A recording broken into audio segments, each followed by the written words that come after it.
परिस्थिति देखिए कोई भी हो, एक बात हम आपको बता दे रहे हैं, परिस्थिति चाहे कोई भी हो,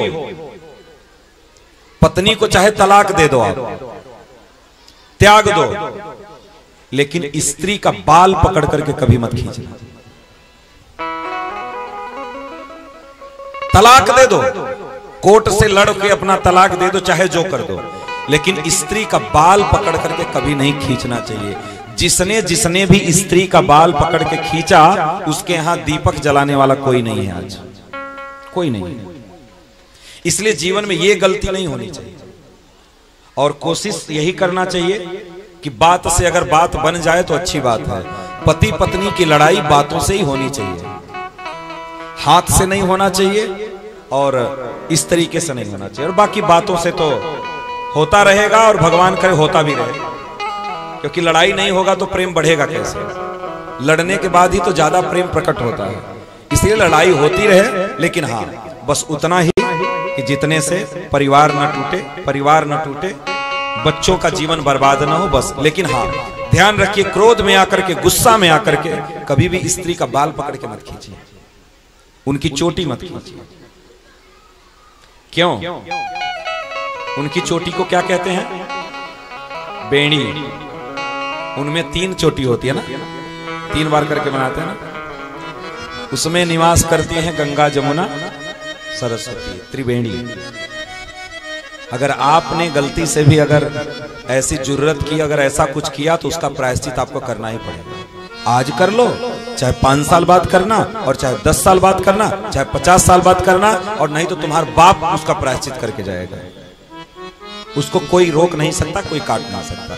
इसलिए इस बात का ध्यान रखें कि ठीक है, सब कुछ ठीक है, लड़ाई झगड़ा भी होता है और बिल्कुल होता रहे, लड़ाई झगड़ा अच्छी बात है, कोई दिक्कत नहीं, लेकिन हाँ मर्यादा में रह करके दोनों को लड़ाई झगड़ा भी करना चाहिए। और आजकल के तो क्या बताएं, पति पत्नी कुत्ते बिल्ली की तरह लड़ते हैं, जैसे कुकुर बिलार हैं, झाव झाव करके खड़े हो जाते हैं, ऐसे ही लड़ाई करते हैं।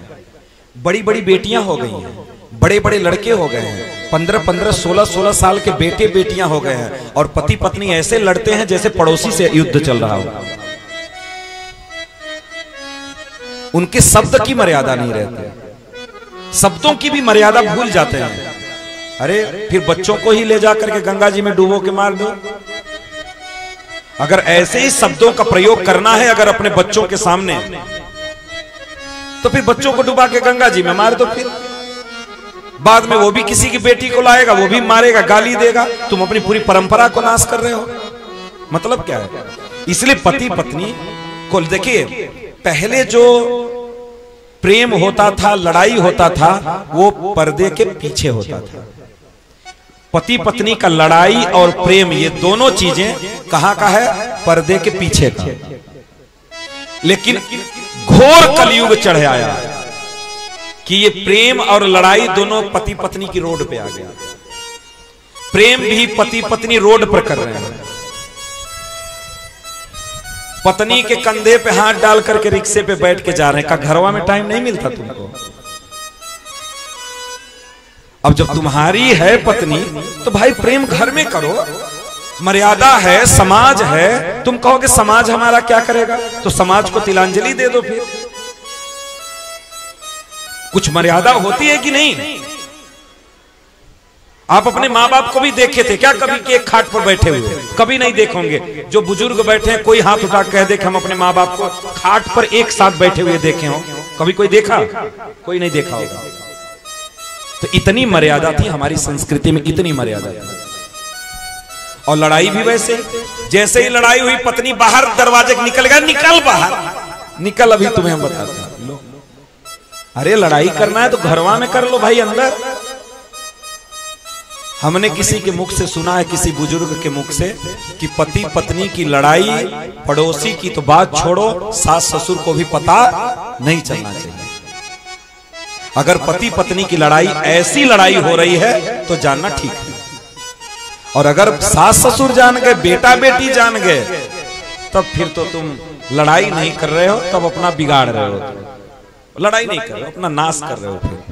तो इसलिए ध्यान देना है भाई कि जो जहां का है वो वहीं करना चाहिए। लड़ाई झगड़ा पर्दे के अंदर की बात है, खूब लड़ो झगड़ो लेकिन किसी को पता ना चले। सास ससुर का पूरा मोहल्ला जान गया कि फलनिया आज लड़ी है, आज बात नहीं हो रहा है, पूरा मोहल्ला जान गया, तो फिर क्या मतलब है, नहीं करना चाहिए। इसलिए जो हम चर्चा कर रहे थे कि बाल पकड़ करके नहीं खींचना चाहिए कभी भी, कितना भी गुस्सा क्रोध में ये नहीं। यही गलती कंस कर गया, देवकी का बाल पकड़ करके खींच लिया, खड्ग निकाल लिया कि अब मारेंगे, और जैसे ही बाल खींचा उसी समय कंस का सर्वनाश हो चुका।